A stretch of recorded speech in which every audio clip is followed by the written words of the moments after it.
Cali X Boxing 2.0 D-Style Boxing, and this is another edition of the Aftermath HCP Hispanics Causing Panic. And look, D-Style, we had some, fighters turning from prospects to contenders. We had fighters putting on statements. Yeah. It's a fun weekend. It was a fun weekend of boxing, and we got some big stuff coming up later in the year. Let's just start from the bottom. Floyd Schofield, a guy we've been following for a couple of years now. I like him.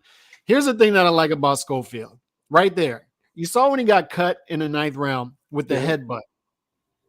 And what did he do? He turns, he licks the blood, and he keeps fighting. This is what I like about Schofield is there's so many dudes out there that need every fighter to be perfect and say, you know what, I don't really know about Schofield. He's showing some deficiencies here. He's getting hit a lot. I like fighters who like to fight.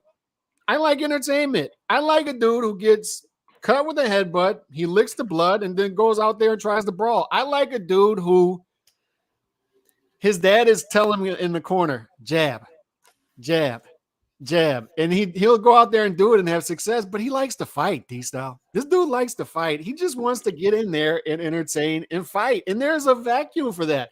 I talked about it multiple times on this channel. We have not produced another Arturo Gatti since he retired. And I'm not saying he can be an Arturo Gatti or he can't be better than that and be a great fighter. That's not what I'm saying. What I'm saying is there's simply a market for dudes who like to fight and entertain. And this dude, you can fight him 3-4 times per year, and he'll develop a fan base. What's wrong with that? I like Schofield. I like this performance. It was fun. It was entertaining. And I'm ready for him to step to the next level because that's what it looks like. It looks like Jojo Diaz could possibly be next. Any thoughts on any of this? Look, I first of all, I like the performance. I think Kid also looked great. For those that don't know, I had seen Amy Green had posted when she was his publicist a clip of his pro debut.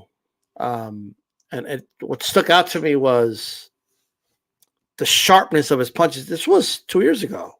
2.5 years ago, to be more exact. He was still, I don't know if he was 18 yet. But he's 20 either now. He was turning or he was 18. But my point is, I don't know he was 18. I asked Amy, who's this guy? What's going on? And she said, oh, that's Floyd Schofield, a.k.a. Kid Austin. He's just a young kid just starting out. And I said, kid, how old is he? 18. At that moment, I asked her if I could bring him on. I've had him on 3 times on HCP. Hope to have him on soon. And I think this is a kid that it's just one of those guys you could look at and he has talent, right? Yeah. And then on top of that, he likes to seek and destroy is what he's doing, right? He's seeking and destroying. He's trying to finish guys. He's trying to put them out, right? He's trying to look spectacular in doing it. No one can watch that and say, I don't want to see Floyd Schofield anymore. No, you want to keep watching this guy, and we need more of this in boxing.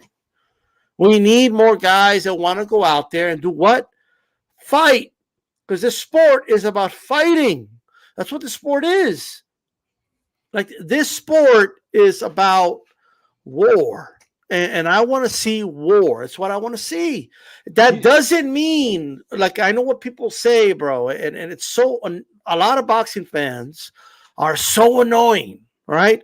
Oh, you just want to see unskilled rock'em sock'em. No, it takes more skill to stand in the storm, counter and hit, and take a dude out. That takes more skill, right, than fencing from a distance and not even hurting your opponent, but you just stop pointing them for a boring ass 10 rounds. If you're knocking out the boxing fans that are watching instead of your opponent, there's a problem. It just is. And he understands that at this level, I need to step up. I cannot just play it safe at this level against his opponent. He might play it safe at some point against a certain opponent. He might. I don't know. But he understands that this is the time to go out there, entertain. This dude ain't on my level. You could see I'm going to seek it. He's going to look like prey.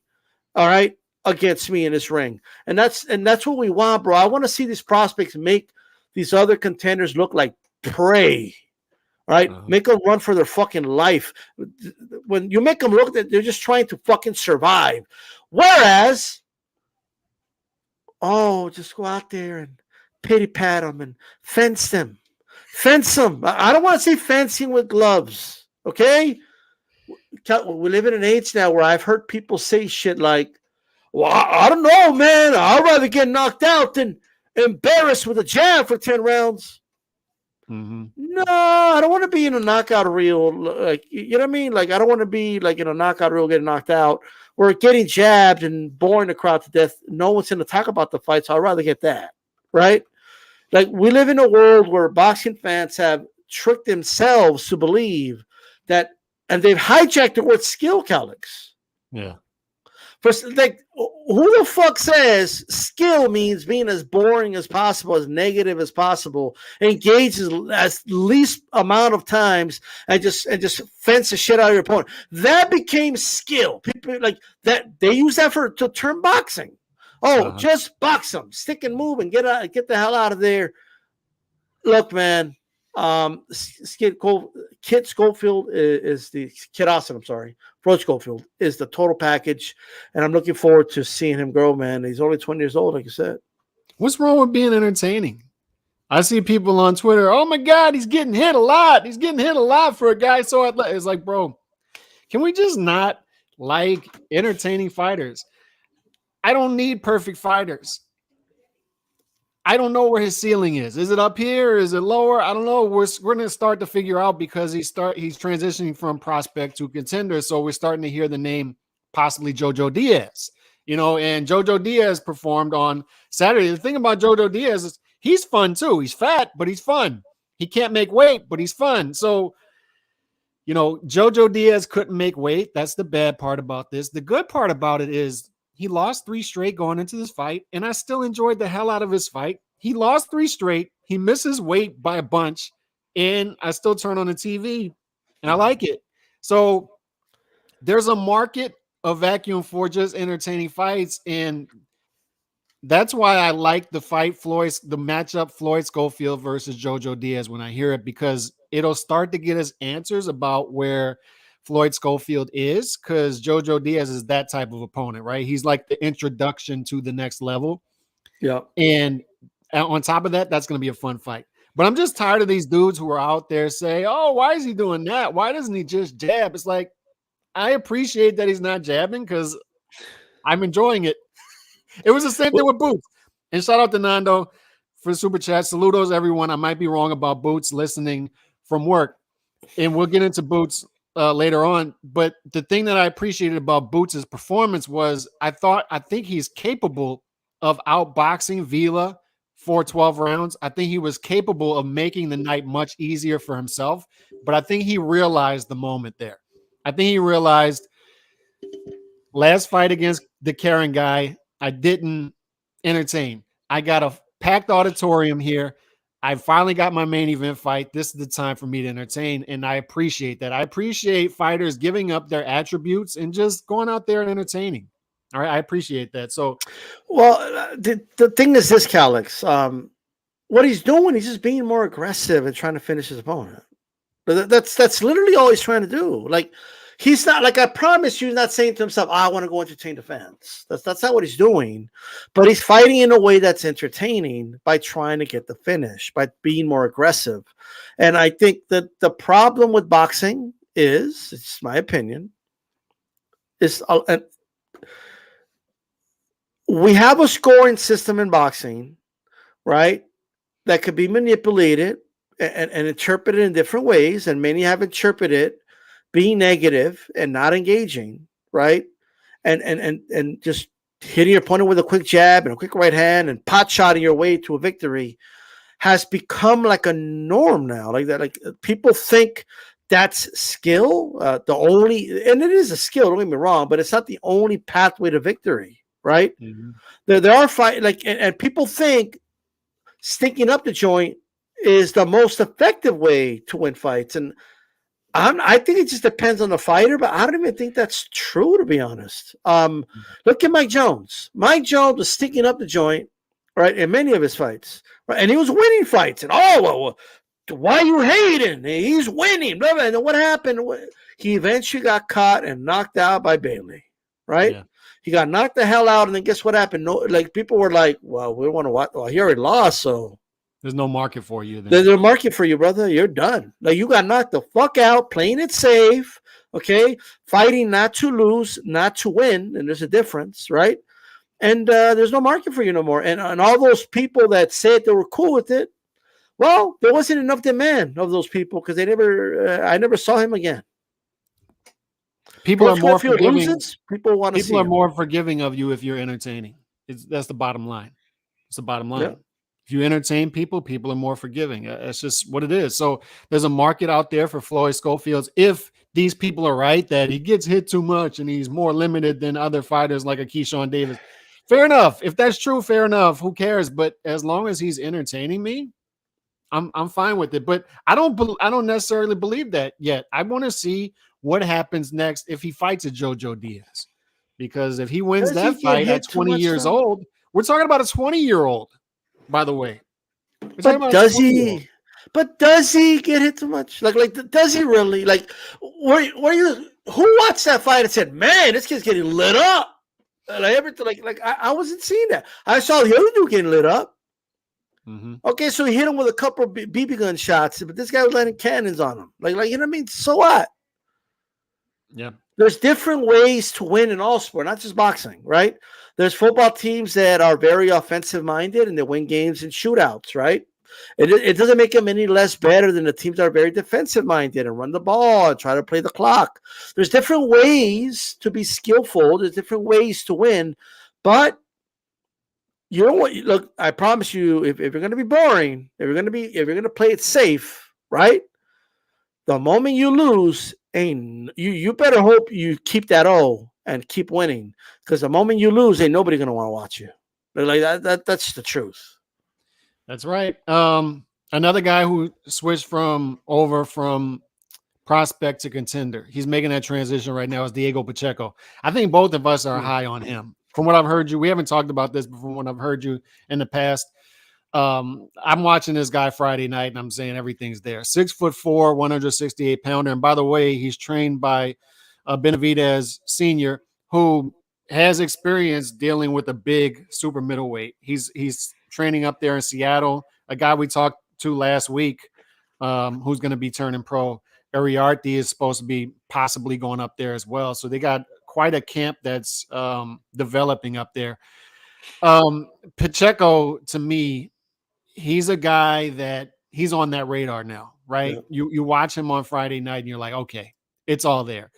Offensive guy, defensive skill as well, but goes to the body, finishes back up upstairs, showed patience on Friday night as well. And we're going to see him transition as well, right? Possibly Gongora in the next fight.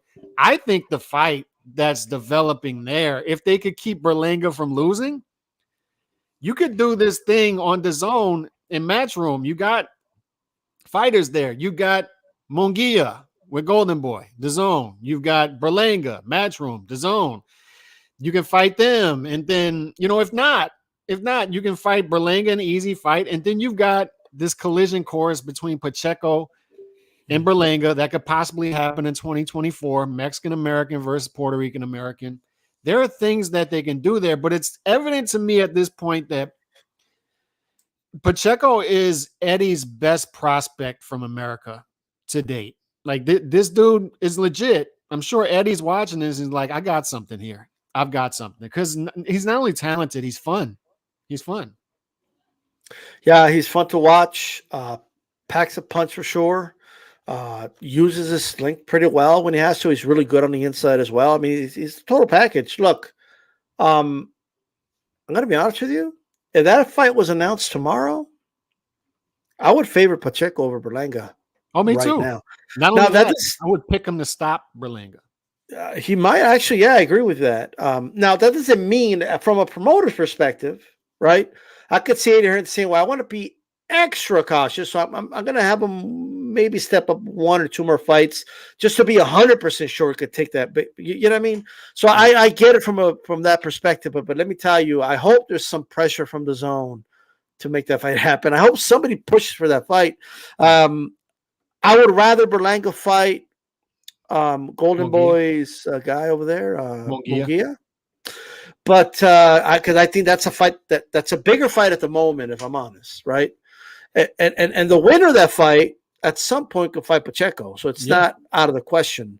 But if Lonesome Oscar doesn't want to work with Lonesome Eddie, right? If they both want to hurt each other, if Oscar wants to hurt himself by not working with Eddie on a very winnable fight for Munguia, by the way, because he has some vendetta against the guy, then I guess they could set up a Pacheco Berlanga fight. The right thing to do, and I hope Eddie's listening, or anybody that knows Eddie, when Berlanga fights, sit Pacheco ringside. Yeah. Have Pacheco right there. Have him get in the ring. You know what I mean? Like that's the way to do it. And then you have Berlanga ringside in his fight. That's the way to do it. And you can create some look, and you don't have to do anything. These are two fighters. They're gonna say whatever they say, right? I'm sure they both believe they'll win. So all you gotta hear them say is, hey, are we gonna do it or what? Whatever happens will be organic. Just make it organic. Just set the stage for it. And I think we have a fight. And another guy you can throw out there is John Ryder. I mean, that's another guy. Now, Eddie said he wants to transition him into top 15 opposition. That would be a Gongora, which is a tough fight and a good fight. But you've got names up there close to the top 10 or in the top 10 that Pacheco can fight. And I think those are pretty much winnable fights at this time. I think he's transitioning well. So I like him. A fun fighter. And he looks like he has a high ceiling. And I hope they move him aggressively. I do. I hope they move him aggressively. Now, the fight we couldn't see, I haven't done a podcast since this news broke on Thursday. Vergil Ortiz passed out. He's still dealing with the rhabdo. I know y'all talked about this on the roundtable. I haven't been able to give my thoughts yet. This is obviously disappointing news. But it's not shocking from stuff you hear on the outside from insiders. And this move at 154 should have been done by now, but we're finally there, right? We're finally there. He's going to move up to 154. And one thing I don't appreciate, and as a boxing fan, it's frustrating, is you're told you can't say certain things as a boxing fan on Twitter, on YouTube. On Thursday, when this news broke, we're told, oh, we can't talk about Vergil Ortiz's future yet because, it's insensitive. It's insensitive. This guy just went to the hospital. Fair enough. I'm with you. But then Oscar De La Hoya comes out. His first tweet is what? We're moving up to 154. We're going to take over quick. And then he deleted the tweet. And then Rick Marisian, his manager, comes out and says, look at this. He shows a snapshot of the 154-pound division. He says, easy work. Look at this easy route. And I'm watching this and I'm like, all right, they can talk about it, but as a boxing fan, I can't talk about it. That's number one. Number two is this move should have been made before when you hear the seriousness of this illness that he has. And you should not be weight draining this heavy with this illness. I up until Thursday, Friday of last week, I just simply didn't do much research on rhabdo, what it is. But talking to a couple people, it's a serious illness, D-Style, and you should not be cutting weight that severely. You should not be sparring 6 days a week with these issues going on. Okay, so I'm hoping this isn't just something as simple as moving from 147 to 154 and everything's cured. There are foundational issues within this camp and things that they've been doing up to this point that they need to change in order to get this guy healthy enough to make a run at 154, 160. Then we need to throw out the fact that the tougher fights are going to be at 154 going forward with everybody moving north and Tim Tszyu at 154. And you throw on top of that, how is he going to do at the higher weight? Will the pressure fighting be able to overwhelm naturally bigger guys? You throw all this out there, and it's not a clear path forward for Vergil Ortiz the way some people are making it out to be. Oh, let's move up to 154 and everything's solved. There's still a lot of issues going forward when it comes to Vergil Ortiz. I know you thoughts on this before, but anything else you've got to add to any of that? Look, there's a lot. Look, first of all, when it comes to boxing fans that are allowed to look, anyone who tells me I can't talk about this, I give them the middle finger, and I'm going to talk about whatever the fuck I want to talk about. That's number one. That's how we roll here on HCP. So it is what it is. Ain't nobody going to tell me you can't talk about this, you can't talk about that, and this is that. Well, what are you going to do? Are you going to threaten me with no credentials? Is that what you're going to do? What's going to happen? You know what I mean? You're going to try to take my livelihood? Well, I don't need this. You know what I mean? Like, I don't do this for money. You know what I mean? So it is what it is. There's a lot of content creators here that don't need this shit. We do this because we love it, right? At the end of the day. And so the truth will be spoken here on HCP. Absolutely. Here's a reality, all right? A lot of people, and look, a lot of it is just either they don't know, they haven't looked that deep into it, a lot of people believe this is just a case of a fighter that was very severely dehydrated and just can't make 147 no more, so he's going to have to move up, right? What people need to understand is that if that was the only thing, they would have moved like they've done before for other fighters. They would have moved the weight. They would have maybe offered Stanionis, hey, do you want to do it at 150? Vergil's having a hard time making the weight. Or Vergil would have came in over the weight, and he only Stanionis can retain his belt, and Vergil cannot win it. There's a lot of things that I want people to open your minds and think about this, okay?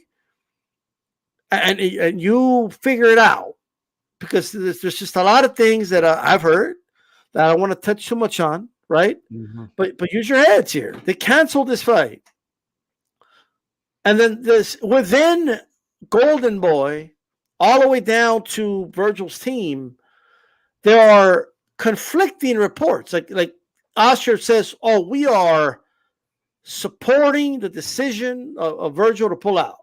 Mm-hmm. I could tell you guys right now with confidence, it was not a decision by Vergil, right?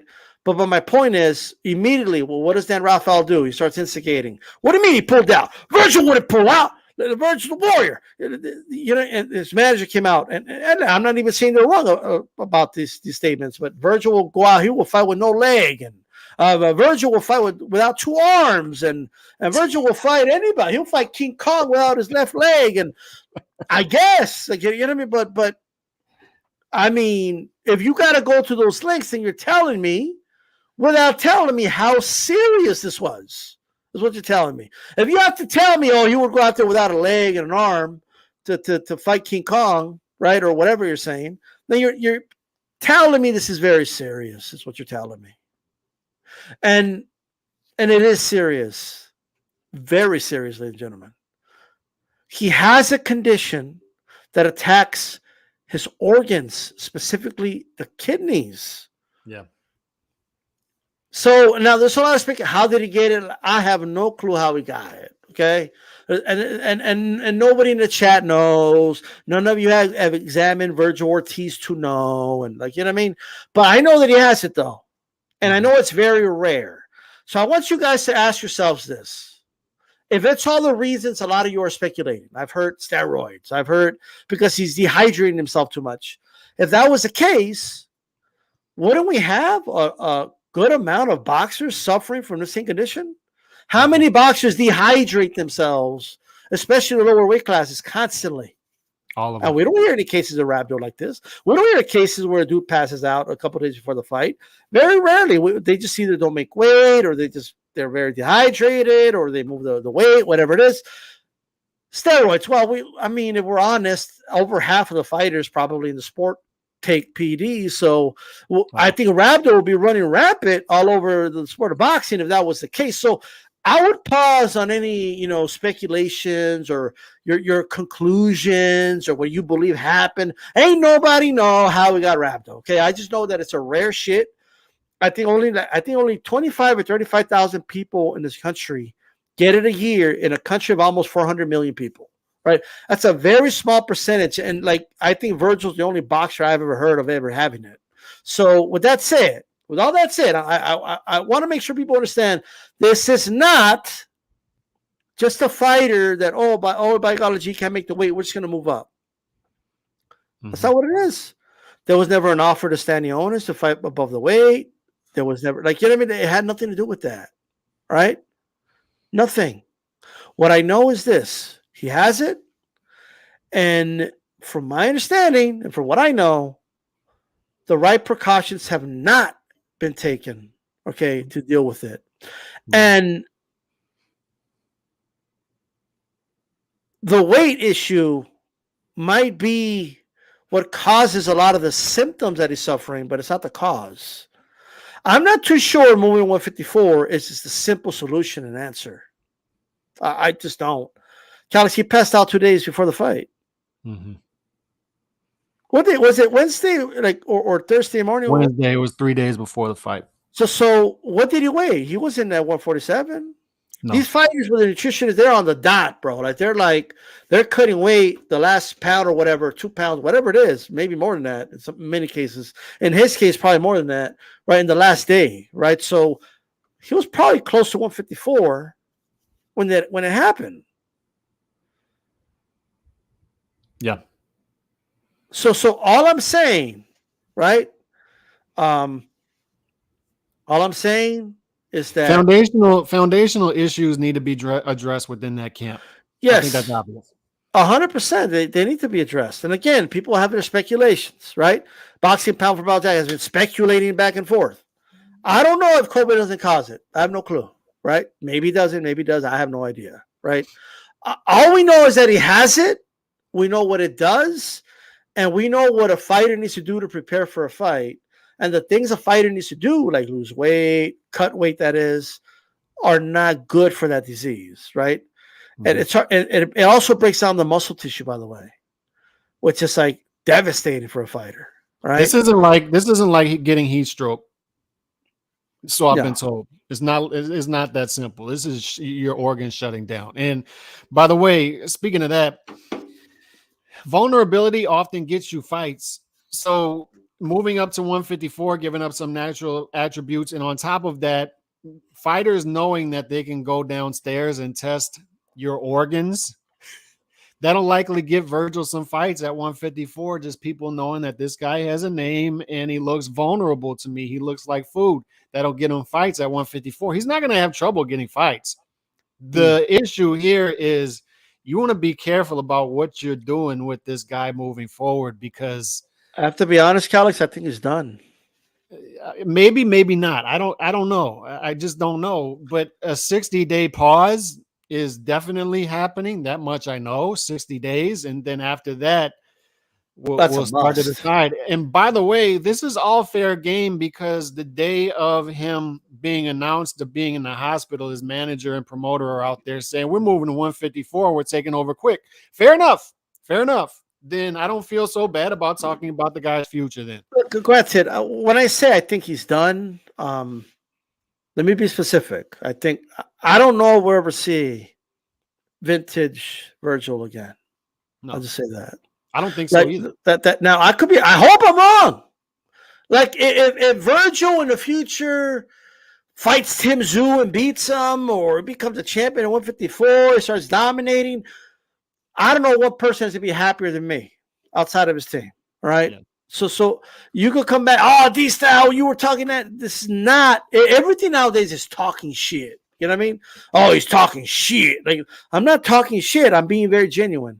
I want Vergil Ortiz to have a very good quality of life. Yeah. And if that means he should stay away from boxing, then he should stay away from boxing. I don't want someone boxing that's going to ruin his life. Right? So I think he needs some extensive testing. He needs, and they've probably already done this. I don't know, but they need multiple doctors' opinions, because this is very serious what happened. And Calix, we were this close from disaster, right? Yeah. If he didn't quite pass out, right, and they just stopped training or whatever, and he got through the weight cut and gets in that ring with Stanionis, there's no way to know, but I don't even want to think about what would have happened. Yeah, so Shout out to Chauncey Pearls. At this point, whether it's 54 or 47, how does a fighter sign a contract to fight Vergil? That's number one. I wouldn't sign a contract to fight a guy who's had to pull out of multiple fights at the last minute. This is what I would ask for. I would ask for a minimum to be put on escrow, and if a fight gets canceled, I take that money.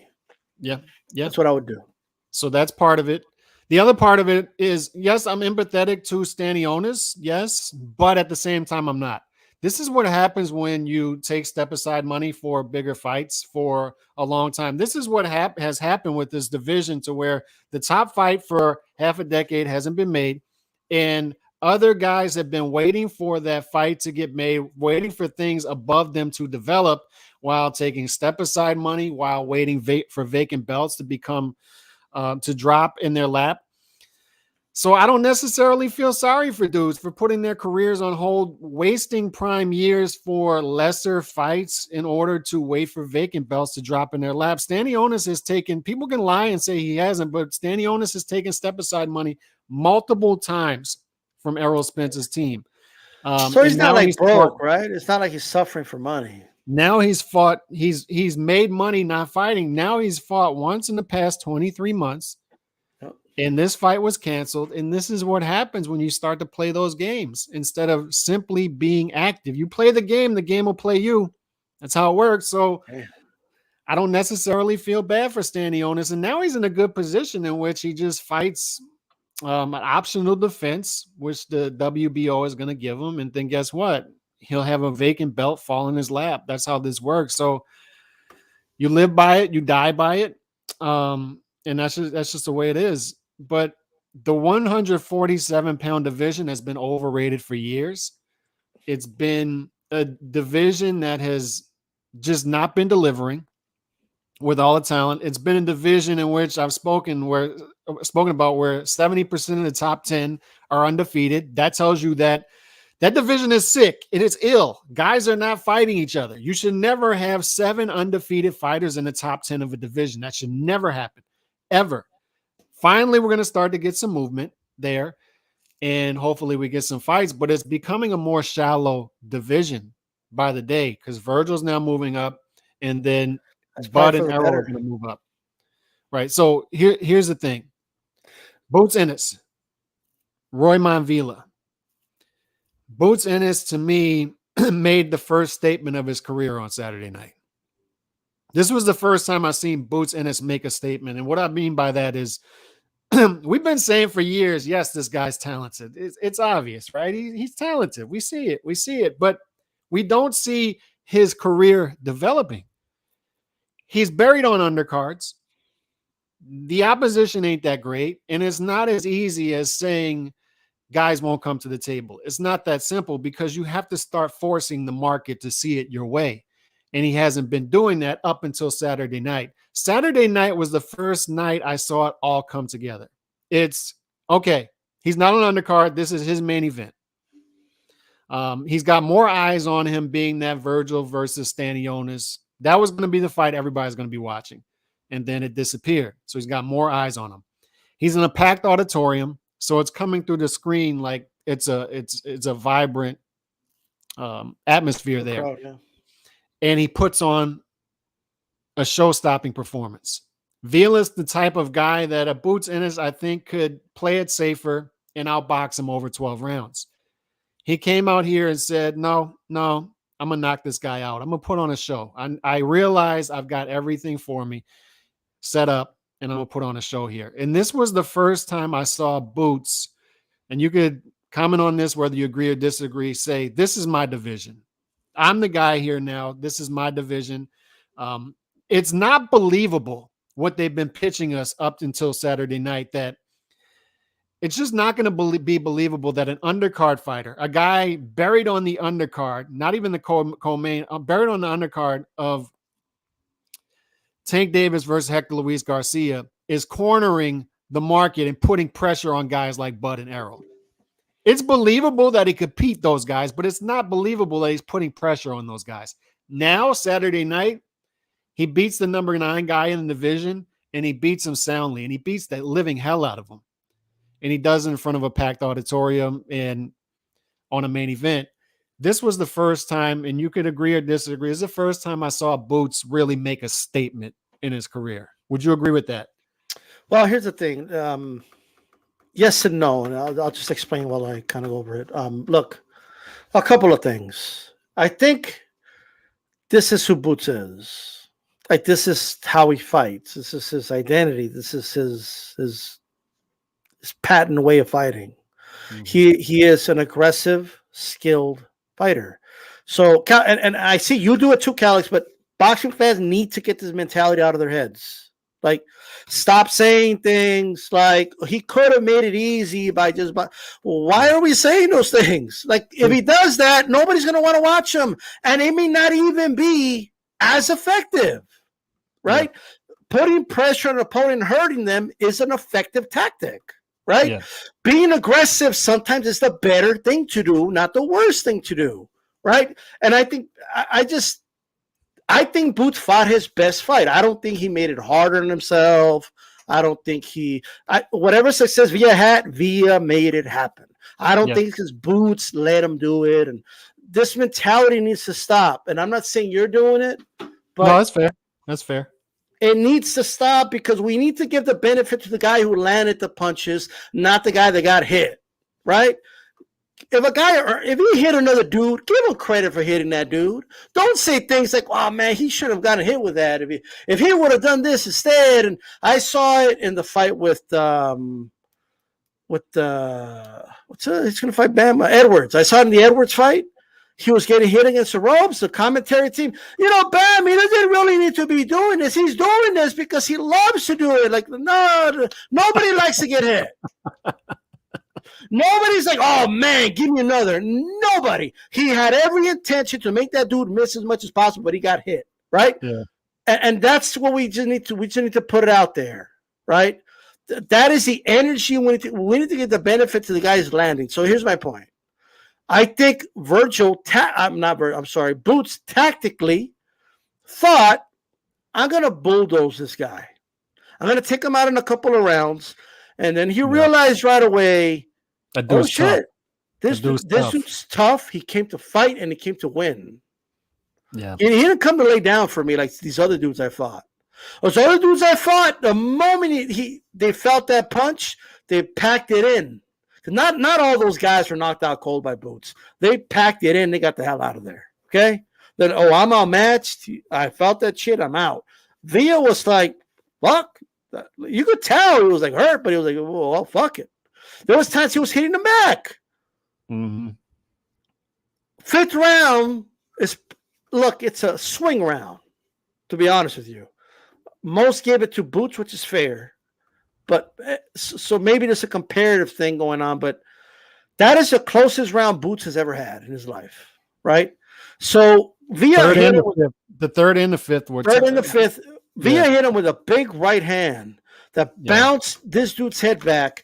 And you know what? A lot of people are like, "Oh, why is he getting hit?" It's not like fighters are going to get hit. It's what they do when they get hit. At that moment, Boots changed his strategy a little bit. Okay, made some adjustments, right? And then he started to punish Villa, right? But Villa still, as it was pointed out by Al Bernstein, right? He was still pointed out to us, that is, look, Villa's landing.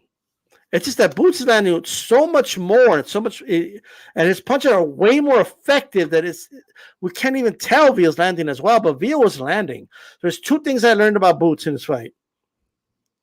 You could take a punch. He's got a chin. Yeah. I always wonder what's going to happen when a puncher cracks him. Well, they cracked him.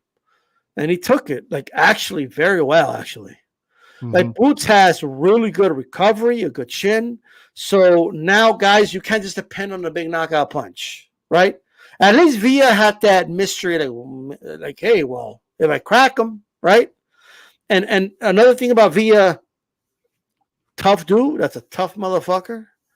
Yes. And it was up to him. He was trying to get back up. So go at Boots. Like somebody had to save him, right? I felt this corner should have thrown in the towel at least 2-3 rounds before that.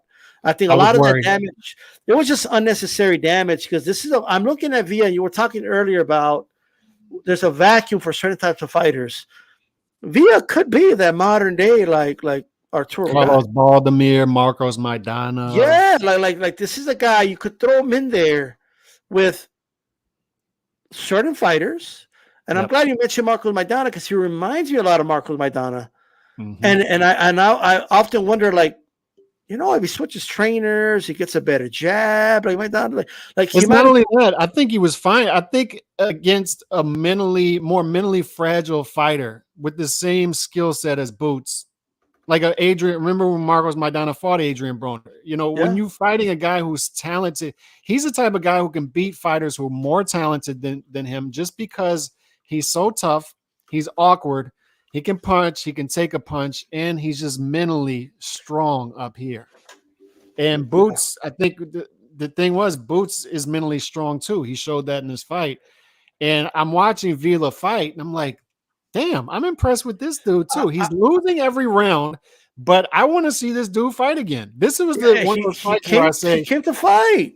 This is one of those fights where I say I want to see both of these dudes in the future. A lot of them. Look, Villa came to fight, and since Villa came to fight, right?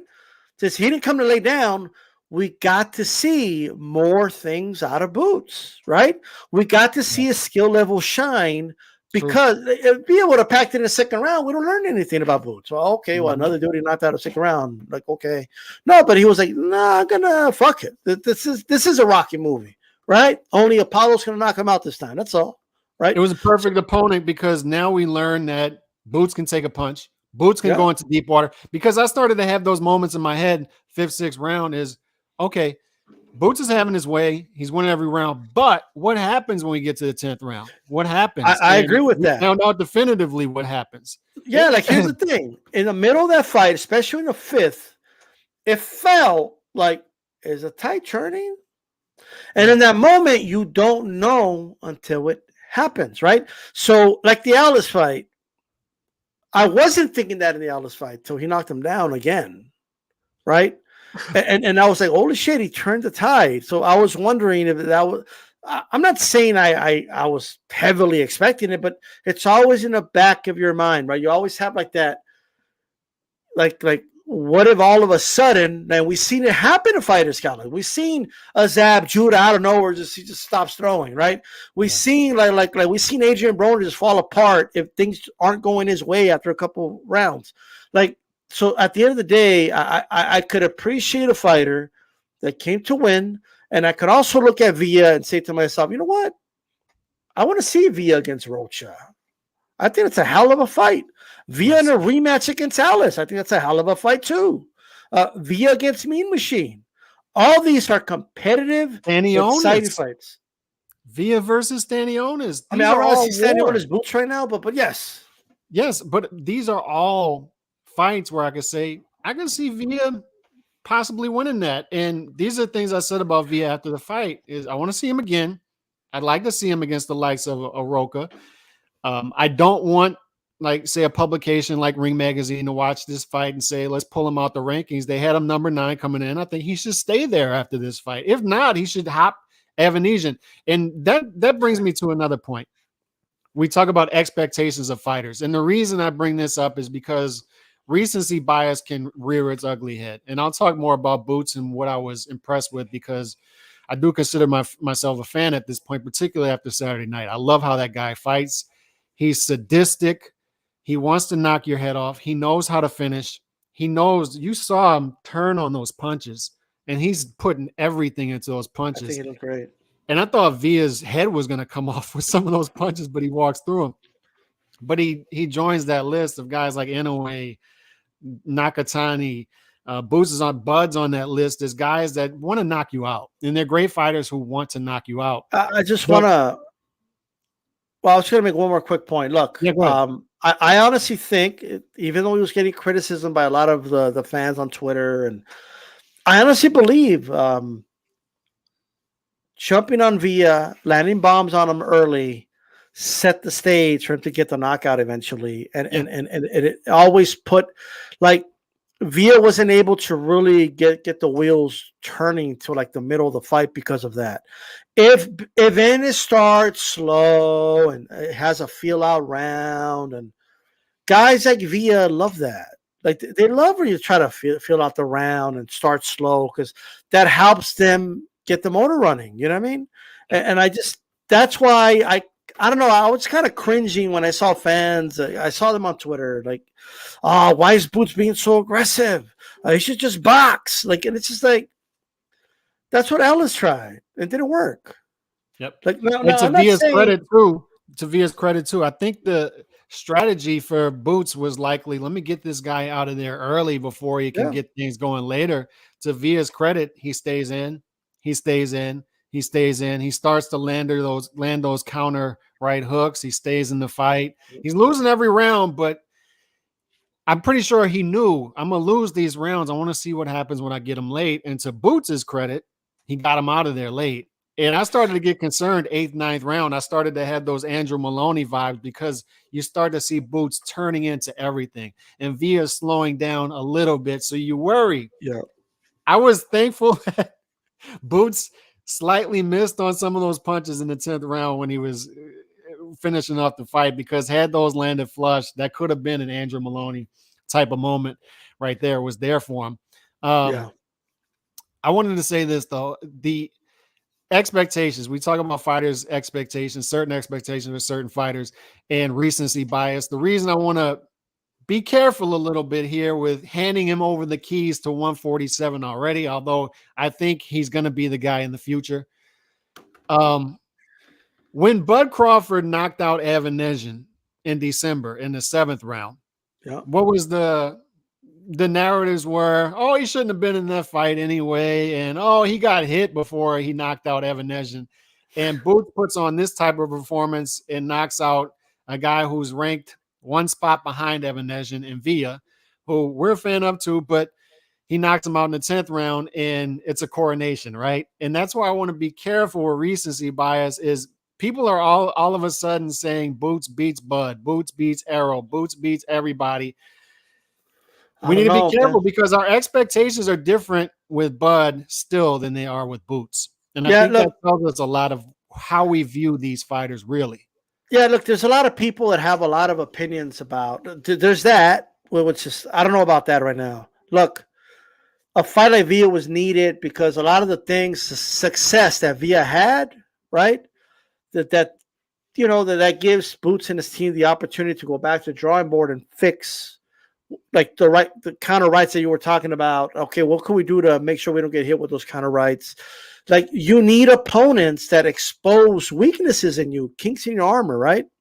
Holes in your armor. You need opponents that do that, right? So you could go back and fix those things. I just think that Boots didn't get much out of, like I said, out of those fights where he was knocking guys early, and you don't really learn anything out of those fights. Yeah. This is a fight where he's going to learn a lot, and I promise everybody, whatever deficiencies or whatever you think you saw from Boots that maybe you think Crawford or Spence could exploit, you're probably right. But a fight like this is going to give him the opportunity to go fix those things. I think everyone needs to calm down. I think the people that are saying he could beat Bud and Spence should calm down. And I think that people being overcritical because he got hit some need to calm down. Everybody needs to calm down, including somebody else we're going to talk about a little later. This was the first time, though, to Boots' credit, where he put it all together. This was the first night where I said, all right, there it is. That's what we've been waiting for. You know, these type of dudes, you should not be burying this dude on undercards. He should not be on undercards. What are you doing? This is a main event fighter. He's been a main event fighter for years. Why are you burying him on undercards? Put this dude as the main event. Put him where it belongs. They put the fight where it belongs. And look what came together. And look how we're talking about him now compared to how we were talking about him last week. One more point about it's kind of tied to Boots. Look, all old school boxing fans like us are going to understand. This is why I miss HBO.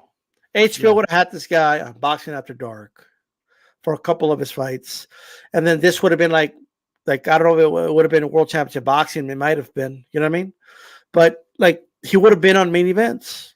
Yep. He would not have been on the undercard of random cards on PBC because there's no structure in boxing right now when it comes to the fights on TV. There just isn't. No, there's no structure. We don't know where to go for certain fights anymore, certain level of fights. It's a frustrating process. But to wrap it up on Boots Ennis, he's saying he wants Errol Bud. He wants those type of fights still. Stanionis. Here's the thing, though. You need to keep this going.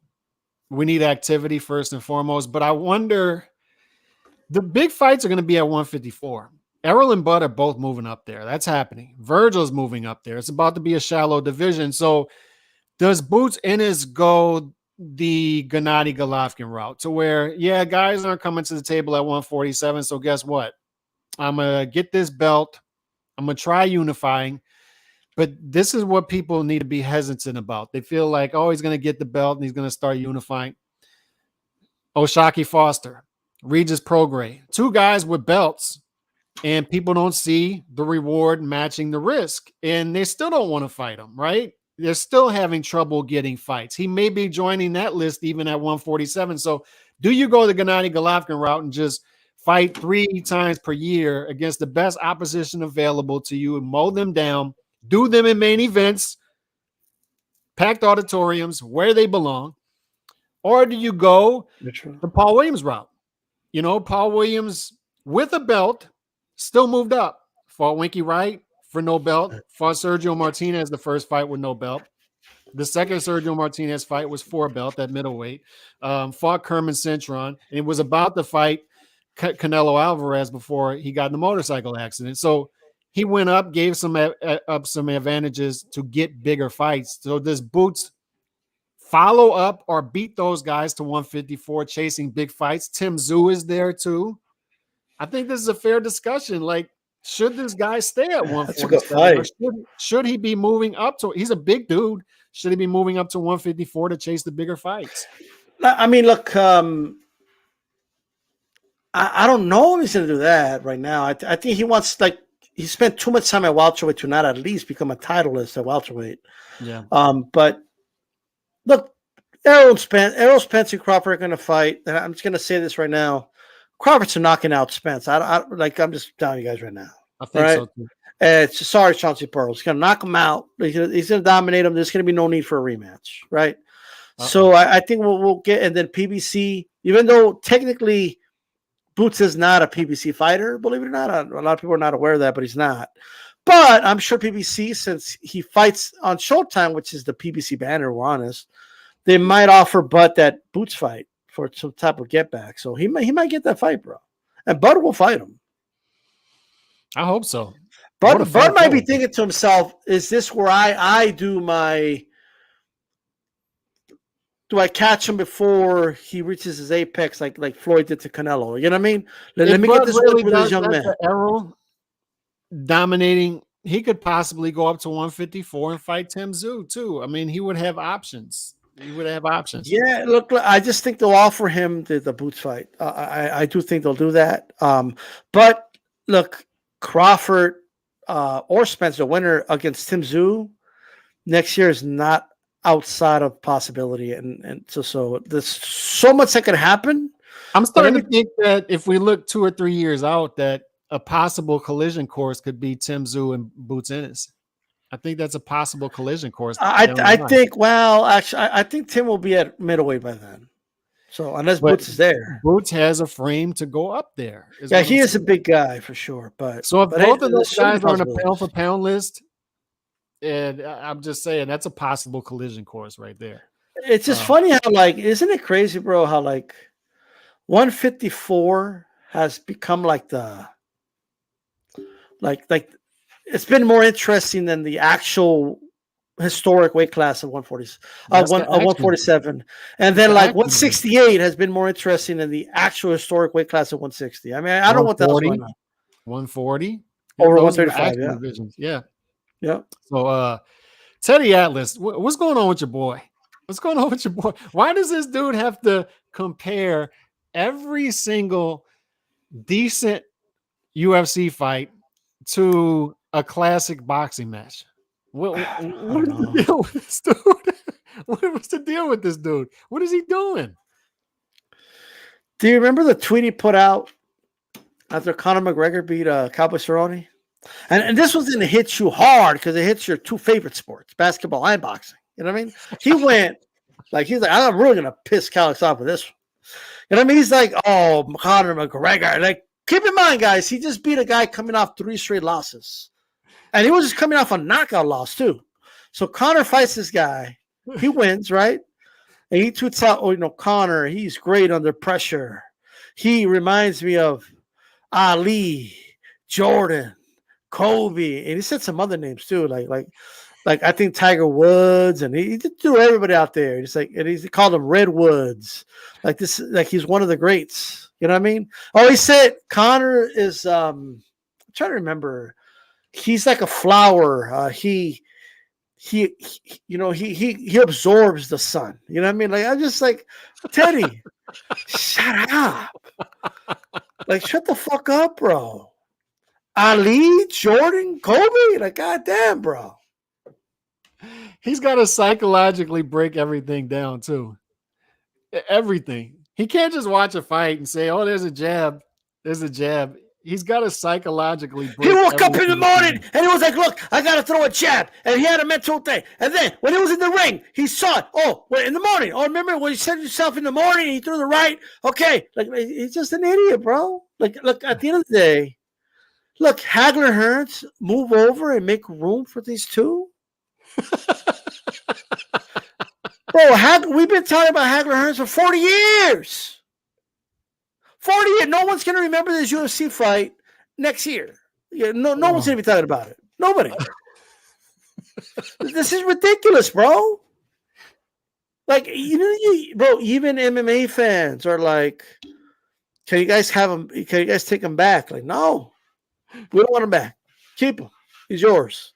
I remember my brother's like, who is that guy? Apparently he came from boxing. He's like, that dude just yells all the time. I'm like, I don't know. It's like you can have him now. He's all yours. It's all yours. It's all yours. Bro, but like I saw like an MMA fan below that, because I guess a boxing fan said, you've really sold out, Teddy. You know what I mean? And then or no, not that one. I'm sorry. I think the guy said, "Oh, you're really gonna get outcasted from boxing now, Teddy." And then an MMA fan's like, "Well, we want to outcast him too. Can you take him back?" And like, no, you keep him. He's all yours. And the guy said, all he does is ramble and make old boxing analogies, like for an MMA event. Like it's getting old and tiring. Like, yeah, that's what you got. It's like boxing made a trade, and they want to make that trade back, and we're like, "Nah, nobody wants it." This was like the Drew Bledsoe trade that the Patriots did to the Bills. Like, we didn't get anything in return. Let's take him. But he's in your same division. We don't care. Take him. He's yours. But bro, like, how sad is this? He's comparing McGregor to Ali and Jordan and Kobe, right? He's comparing because he beat Cerrone. He's comparing Masvidal when he landed that knee on old boy. I forget his name, the wrestler, the one that Jake Paul knocked out. What's his name? I don't even know. People can put it in the chat if you guys know, but because I guess like the guy was like leaning against the cage, and then when they say go, because he looked relaxed, right? And then he ran to him and he landed a knee on his face, and knocked him out, right? And Teddy's like, when I saw that, it reminded me of the legendary Jersey Joe Walcott. I'm like, what? Because Walcott used to like take a little walk, and then when the opponents would think he's like vulnerable, then he would like get him with a hook out of nowhere or something.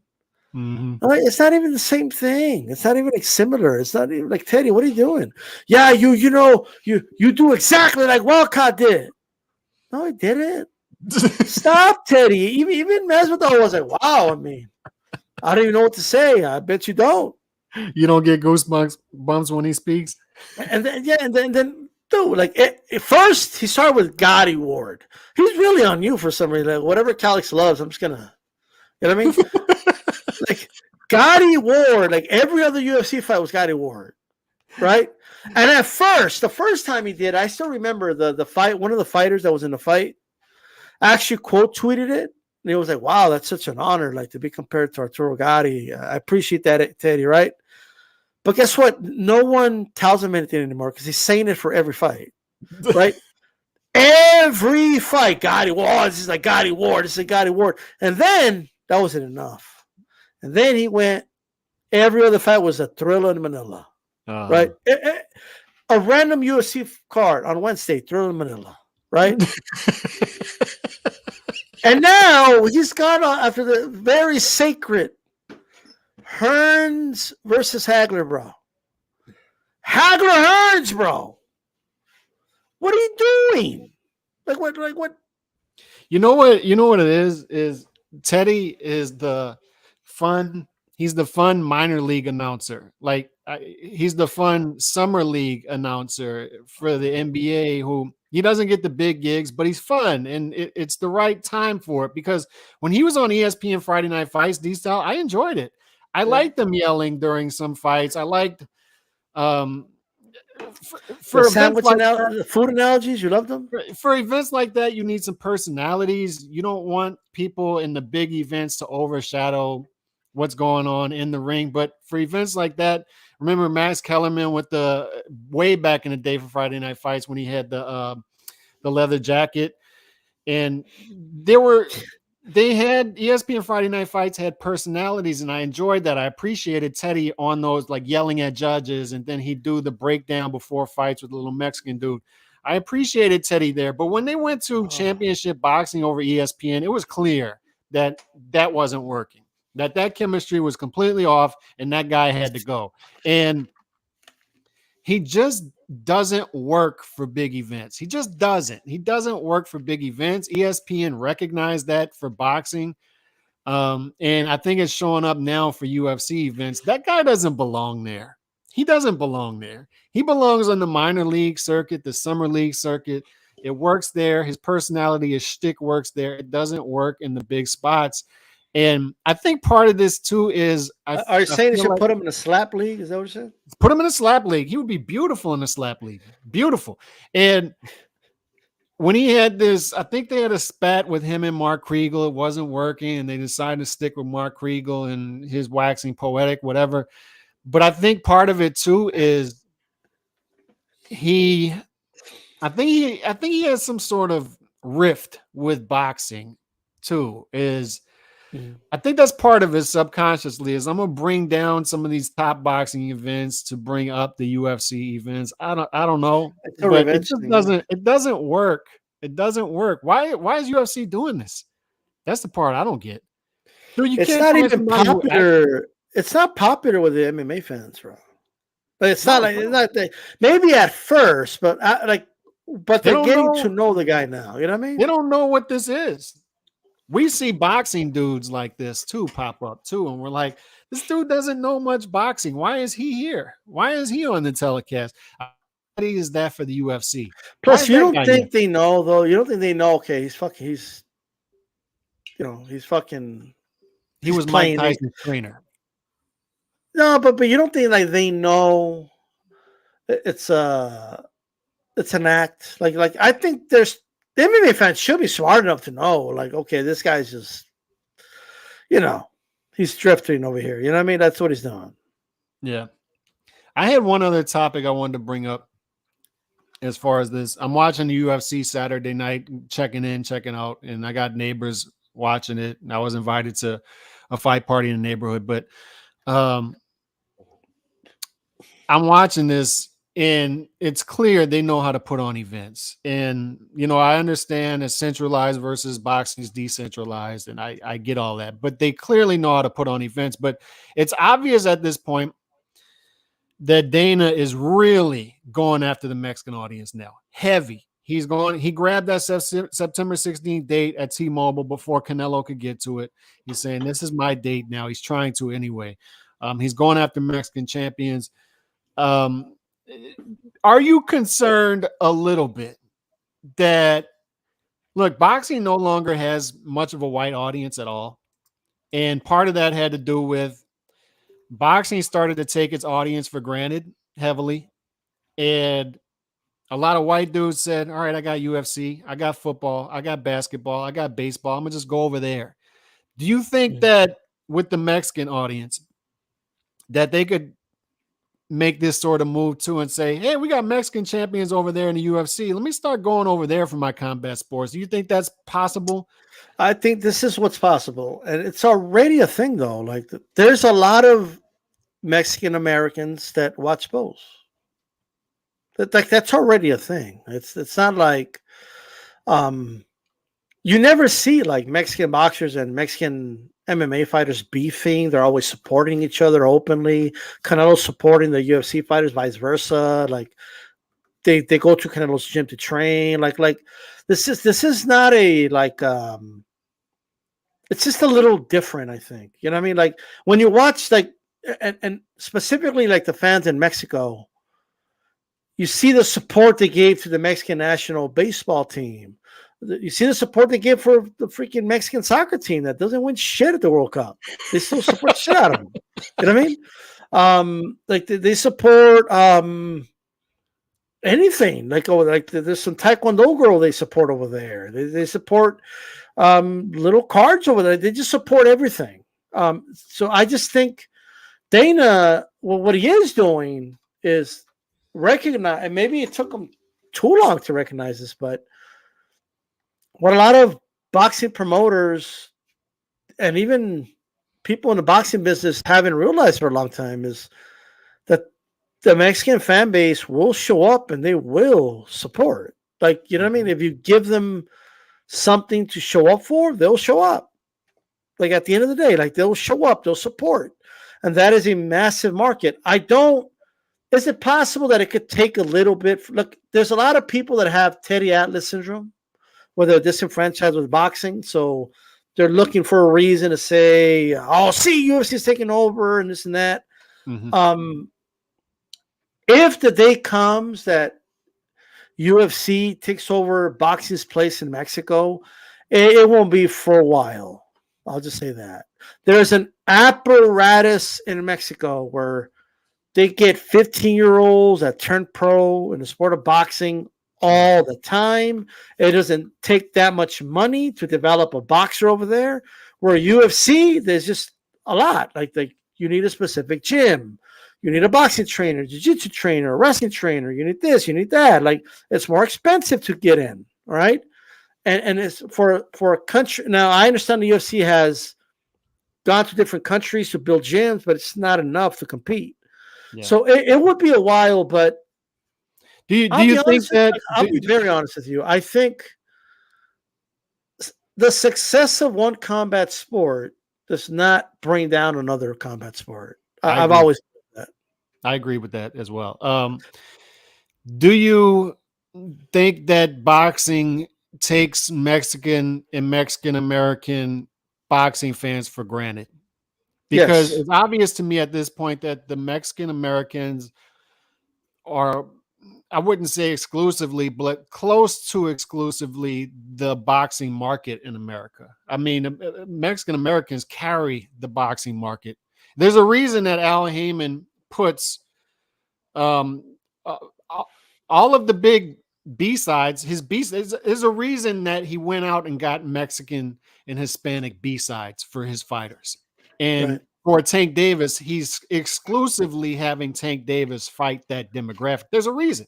There's a reason for it. And there's a reason when Ryan Garcia showed up, they said, cha-ching, cha-ching.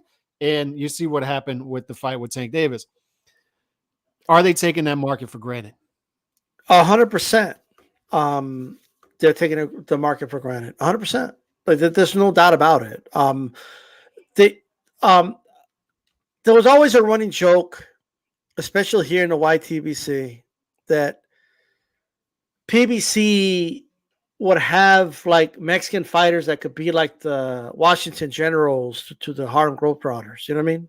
Mm-hmm. Like they would have like, they were like the jobber wrestler to hype up the I remember when they put, I think it was Jamal or Jamal, I forget which brother it was, and fought some like obscure dude from Mexico. I think Coda, was that Coda the Demon, right? Mm-hmm. And they were hyping it up as if the dude had a shot. I'm just thinking to myself, like, bro, this is a mismatch, is what this is. You know what I mean?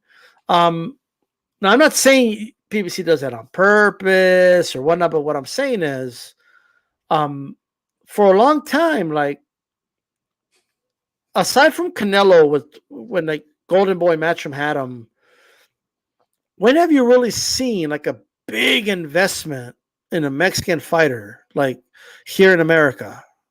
Like Eddie's trying it with Bam. I just think he's doing something's wrong, but I'm not seeing any heavy investment. Like, you know what I mean? I'm not seeing it. I don't They see didn't like do it with they've dropped the ball with Benavidez, Mexican American. yeah, and look, and it's not too late. Like they can actually do their thing, but yes, boxing, the boxing world does take the Mexican American fan base for granted. The fighters that don't have benefited from it, right? Triple G knew what he was doing when he said, I fight Mexican style. Yes, I fight like the Mexicans, right? Ricky Hatton knew what he was doing when he called himself the Manchester Mexican. That one Russian dude, I'm a Mexican. Oh, this guy, I'm a Mexican. Like Mexican fighters have been traditionally known to be tough, right?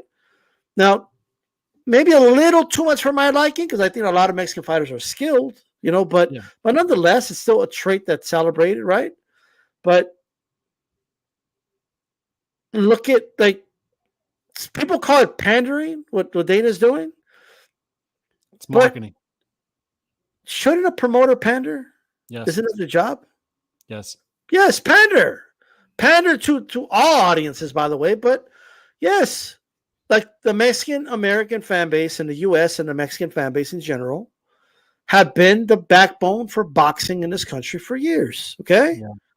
And when you do it right, that's when they were packing the Home Depot Center or whatever it's called now, right? That shit, nobody even showed up to that shit no more because they fucking killed it, bro. Yeah. You know what I mean? Because people that don't know how to market it right. That's what it is. When's the last time you saw a fight hyped up like a Mexican American against a Mexican national like they did Juan Diaz against Juan Manuel Marquez? That shit Houston. Sold out in Houston, bro. Like when's the last time they've done it? They haven't done it. For whatever reason. And maybe boxing is a lot like politicians. They take for granted the block that gets them there to begin with. Mm-hmm. Yeah, you're right. Back to basics. Get back to basics. Luis Puente, appreciate the super chat. Mexican fans moving packs. Just saying, boxing can lose a lot of fans due to not making the fights. This can push them away. And I'm always of my philosophy is always for stuff like this, better safe than sorry. I would not allow a dude to even think that he can pluck off this audience from me. And I agree with you. Like, I know people who follow both, a lot of people who follow both. And I don't necessarily think that if somebody goes over there and starts watching UFC fights, like if tomorrow I go over and start watching UFC, guess what? I'm going to still be watching boxing. So it's not either or thing, but I'm just of the opinion that when a competitor moves in, you make sure as hell that they don't even think that they can pluck off your audience. This analogy for the Wire fans out there, I brought it up a couple of weeks ago with the September 16th date, is Marlo. It's Marlo in the corner saying, I'm not giving up any of my corners to Avon Barksdale and his crew. You show up to the corner right there. I'm going to have my golf club out. I'm going to have 25 dudes around me with guns, and you're going to have to know that these are all I agree with you, but here's the thing. We have a situation where he put his two most popular Mexican fighters last Saturday. Yeah. So sort of like, I mean, I don't know. I just think it's still a long way to go. There's still a lot of things that I hear a lot of boxing fans complain about, by the way, but they don't understand why it's important. Like, for example, the UFC doesn't do the national anthems. Okay. They're like, it's going to be like, it's not a sport where they get very like nationalistic and tribal. It's not. But MMA is just not that sport. Yeah. Right? Like it's not as racial as boxing. It's not as and by the way, that we need to get rid of the racial aspect of boxing, to be honest with you, but it's not as racial. It's not as if anything, all the people that make the UFC shit racial are the people I see come from boxing to MMA. To be honest with you, you know what I mean? Like they bring that shit with them and shit. So you talking about Teddy? no, not Teddy. I just mean like fans. Yeah, You know what I mean? know. You know, but at the end of the day, I think here's what, and I don't want to bring it back to Teddy, but here's what bothers me. If you're an MMA fan, that's genuinely your favorite sport. Hey, like, cool. Like that's your opinion. That's your sport. You love it. No problem. You know what I mean? Mm-hmm. But when you're someone that I think we could all agree, Teddy knows his boxing. You know what I mean? Like we know he knows his history. And I just can't stand how, like, just look at it this way. The same week he was praising Conor for beating Cowboy Cerrone and comparing him to Ali, Jordan, all them. That same week, he was talking on his podcast about how Mike Tyson is really 0-6. Yeah. Because he never won a fight. Because those other guys didn't fight him. Like, the fuck are you talking about, bro? Like, Tyson won plenty of fights. But, like, just look at the imbalance, right? Look how he shreds Canelo, right? Calling Canelo overrated. Canelo's not that good. And then he's even saying, oh, I know the Mexican people love Canelo, but I got to tell the truth. I mean, I think he lost all these fights. And he gives a whole list of fights that he believes Canelo lost and just shreds the guy, right? But the UFC, like, they have one exchange in the octagon. He's comparing it to fucking Hagler Hearns. Like, it's crazy, bro. I mean, I don't know. I just want people to compare the sports, at least be fair, right? At least, don't compare this every other fighter to Ali and Rumble in the Jungle and Gotti Ward. You know what I mean? Like that's all I'm saying when it comes to Teddy and fans in general. Don't get on Bob Arum, right? Because he's not paying his fighters enough, but then you don't say anything about Dana White. You know what I mean? Like, because last I checked, Arum pays his star fighters way more than Dana White. So, like, that's all I'm saying. And one more thing. I'm not a hater, right? So if the UFC is doing their thing and they're putting on good shows and they're giving their fans the fights that they want to see, they should be praised for doing it.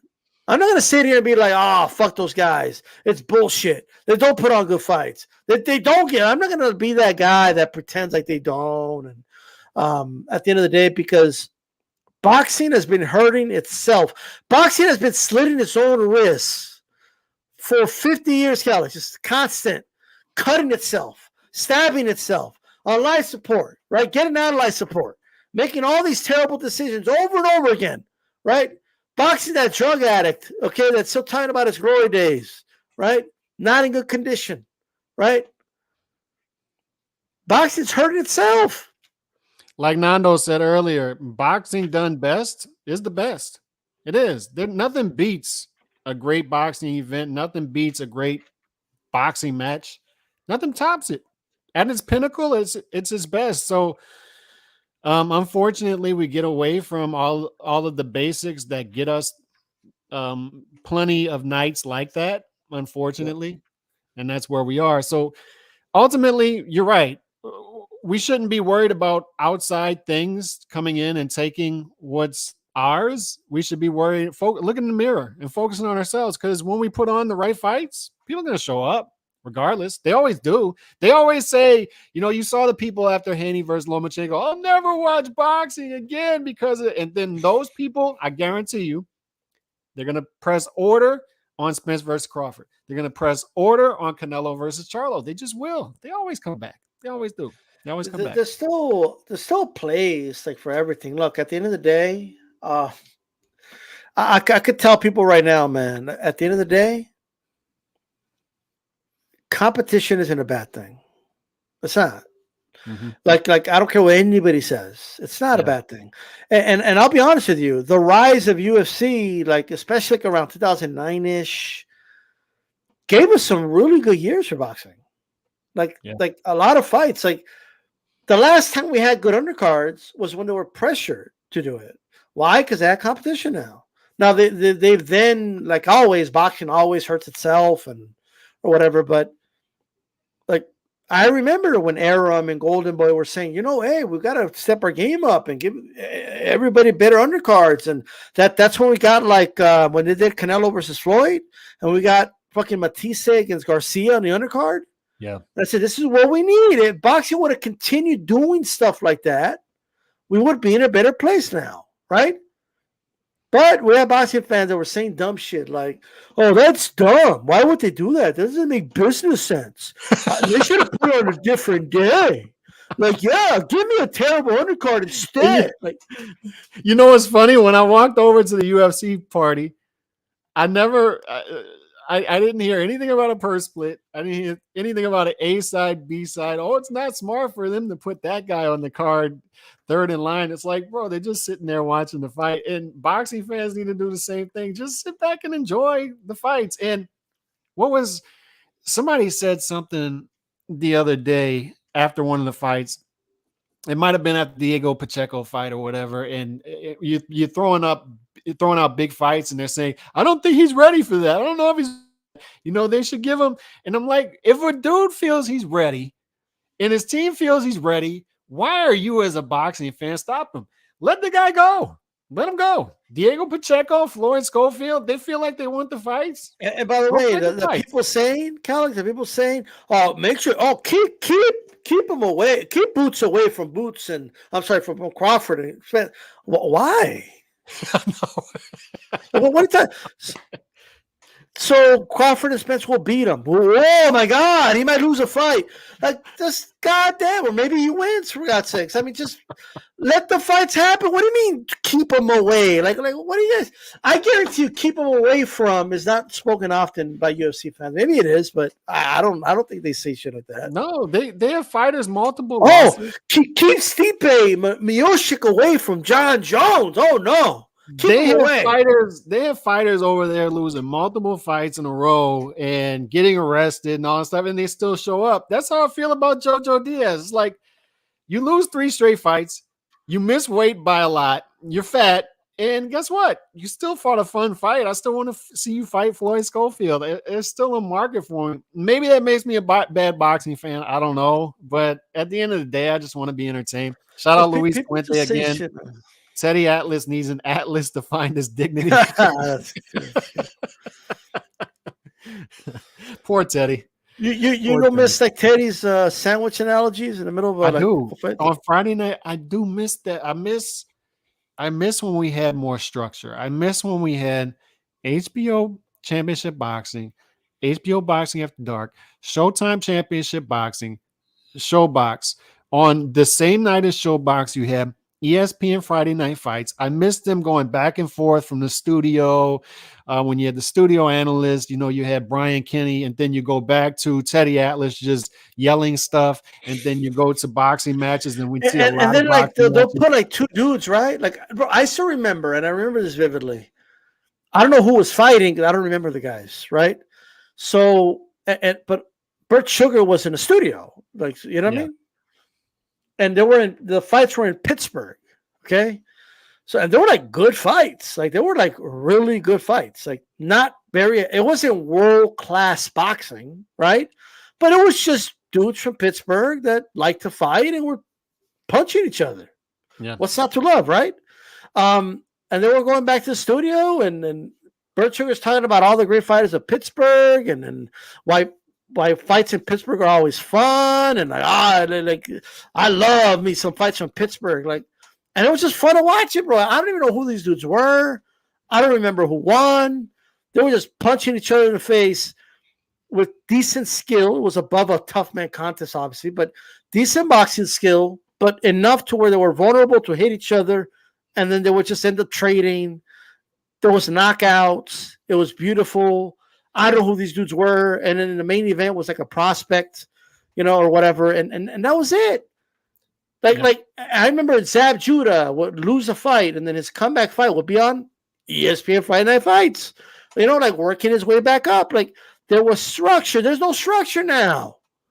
That was the thing is I knew where to go for specific things. So I knew what I was going to get on Showbox and Friday Night Fights, and I enjoyed it. And if I wasn't home that night, DVR, and then I watch it the next morning.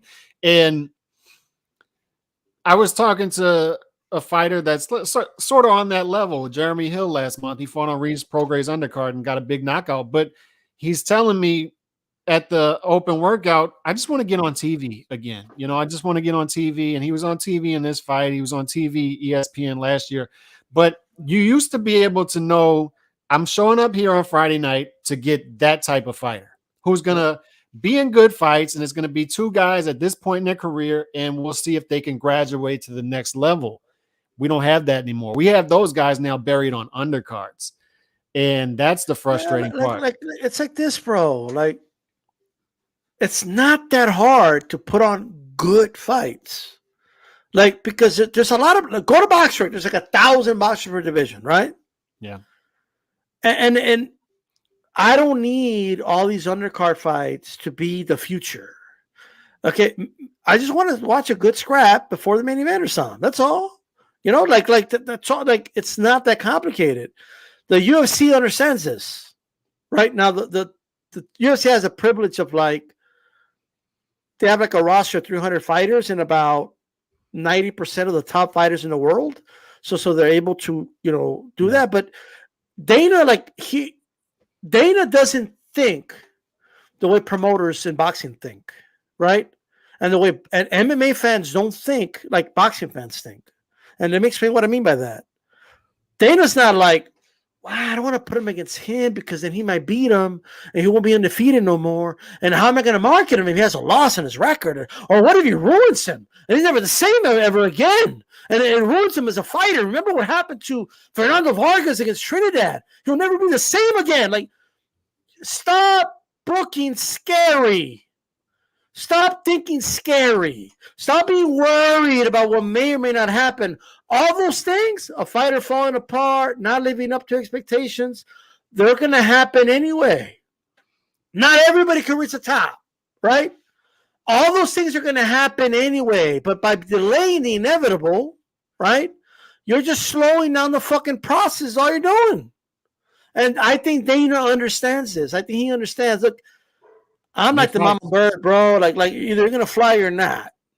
You know what I mean? Like, I'm not going to like what good is a bird? Like, let's say the mama bird, it just keeps the bird right there in the nest till she's sure. You know what I mean? Like the fucking bird's been there for fucking 5 weeks. Not ready yet. I'm going to leave you in the nest right there. You know what I mean? Knows that the fucking wing's broken. We're just going to wait. We're going to wait it out. You know what I mean? Eventually, it's going to fall off the roof anyway and die, right? So just do it. Like, let's find out. It's going to fly. Either it flies. I know it sounds, look, boxing needs that law of the jungle. It's a jungle, bro. We lost our culture. We lost our culture. Dude, what happened to survival of the fittest? That's boxing, bro. Villa lost to Boots. He got knocked out. Guess what? Guess who wants to watch him again? Both of us. It's not the end of the world. It's just all I know is that it's survival of the fittest. That's what it is. Just it is what if Boots isn't ready, he'll never be ready. If he's not ready now, he'll never be ready to beat. You want to build sustainable superstars in boxing, you have to do it through the fights. You have to do it the tradition. There's no shortcutting that. And for the people who throw out the exceptions, Ryan Garcia, Jake Paul, just watch to see how sustainable that really is, number one. And number two, you're throwing out exceptions to the rule. That's still the rule. You got to build fighters through the fights. You have to. You have to. Look, plenty of fighters have their dreams crushed, lose their all the time. It happens all the time. We're just slowing down the process. Like you said earlier, right? We have a magnificent 7 O's. We have 7 zeros. That's embarrassing. Like that doesn't mean we have 7 great fighters. That means they're not fighting. That's what that means, right? Because if those 7 dudes fight each other, it's virtually impossible for all 7 to have a no, right? They're not fighting. They need to fight. Yeah. Fight. Imagine watching a movie and like there's never a climax. It just kind of just happens. You know what I mean? Yeah, imagine watching Tombstone and never shoot out at the end. It's just kind of like they just talk about it. You know what I mean? Like that's boxing, bro, right? Like boxing, like Tony Montana, if he wouldn't have come out and said hello to my little friend, he wouldn't have done that, bro. He would have called, beforehand and work out the split. Imagine watching Fast and Furious and the same thing happens for 10 straight. Oh, that actually is imagine you watching Fast and the Furious and the 2 main characters never race. Like they race other people, right? And there's 7 of them that beat other dudes and none of them ever lose. And then the movie's over. And then Vin Diesel tries to race the other top guy and they're like, whoa, Vin Diesel's not ready for this race. He's not ready. What are you doing? I mean, I just don't understand, bro. This is the only sport where the fans go against their own interests, right? Like they advocate for things, right? Like, let me give an example. So I remember there was a content creator here before. She was a very strong advocate for, I'm not going to mention her name. She was a very strong advocate for like fighters fighting safely, right? I don't care if it's boring. I don't care if the fans boo. Okay, you need to look out for yourself and your health. And she would always mention Maverick Taylor. Like, look at Maverick Taylor, right? I'm like, damn, like, what's going on? But like, we can't. I would tell her, like, you do know it's a fight. So even if the guy plays it safe and he's the one doing all the damage, someone in the ring is still taking damage. Like the damage is inevitable. Whether it's both or just one of them, there's going to be damage, right? So if you're saying, just, make sure you fight as safely as possible, just pot shot your way through, because you might end up like Maverick Taylor, that just tells me you're watching the wrong sport to begin with. If you want to eliminate the possibility of somebody ending up like Maverick Taylor, go watch tennis. You're watching the wrong sport. Like this is not the sport. If you want to watch a sport where the possibility of death is 0, go watch golf. You know what I mean? Like you're watching the wrong sport. That's like saying, if you're an MMA fighter, don't go to the ground. They might break your arm, like they broke so-and-so's arm. Yeah. I mean, what are we doing? I agree. And on top of that, what's in it for me as a boxing fan? Why do I want to see safe? Okay, so let's stop pretending. Let's stop pretending. No, we don't watch this for the violence. Just stop. Stop trying to act like you're above it and you don't watch for the violence. Oh, I don't watch boxing for the violence like you hooligans. Me, I watch boxing so my A-side fighter could be as safe as possible and collect as much money as possible, even though they're never going to give a cent to me. That's what I want. No, but you don't give a shit about the B-side fighters you're beating up, right? All those mismatches you're all for because it keeps your guys safe when they're beating the shit out of them. And what about their health? Yeah. You're not virtual signaling to me. You watch boxing. It's a guilty pleasure. You know it is. You know you like the violence, okay? And as 916 Chris used to say, it is a science of violence. Terrible things are possible. We all understand this, right? We know death could happen. Fighters have died and fighters have been severely injured. But stop acting like we don't watch because of the violence. We do watch because of that at the end of the day. My final thoughts for today are Diego Pacheco and Floyd Schofield. They're moving they're transitioning now. And I was very impressed with both of them, particularly more so Diego Pacheco. I think that guy has a high ceiling and he's entertaining. And I hope they, as you said earlier, they release him and just let him be free and then go for it. That's what I want to see, an aggressive.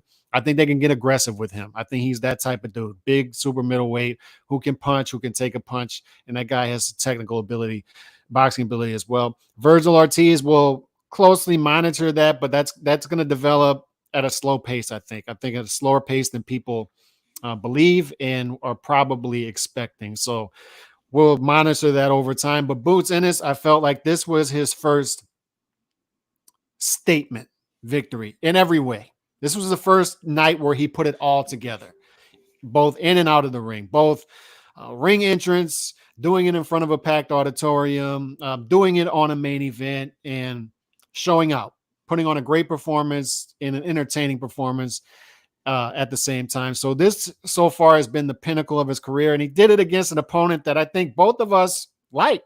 We both want to see Villa again. Against top 10 guys, particularly guys who also fight like a Roca, who will stand in the pocket and fight. So I thought it was all good from Saturday. Just what's your closing thoughts? Really quick, and it's just a message for all fans, man. Look, picture scale, okay? Picture scale. Fighters already have their promoter, their manager, their advisors, right? And when that happens, this happens, okay? If we want balance, you as a boxing fan need to demand things for there to be a balance. You don't need to add to this and make it worse, okay? And create this horrible imbalance, all right? They already have the matchmakers, guys. They already have their managers, all right? And I will proudly say this because there's a lot of content creators that for some reason have made this a bad thing. I am a proud fan of the sport. That's what I am. I'm a fan. That's what I am. All right. And I'm proud of it. I do this because not because I have to, because I love it. That's why I talk boxing, because I love the sport. And I want to contribute to this to create a balance. I'm not here to justify and add to the imbalance. Oh no, but you guys need to understand boxing's a business. That type of language shouldn't be coming out of you as a fucking boxing fan, okay? Believe me, they know this. They're already looking out for their best interests.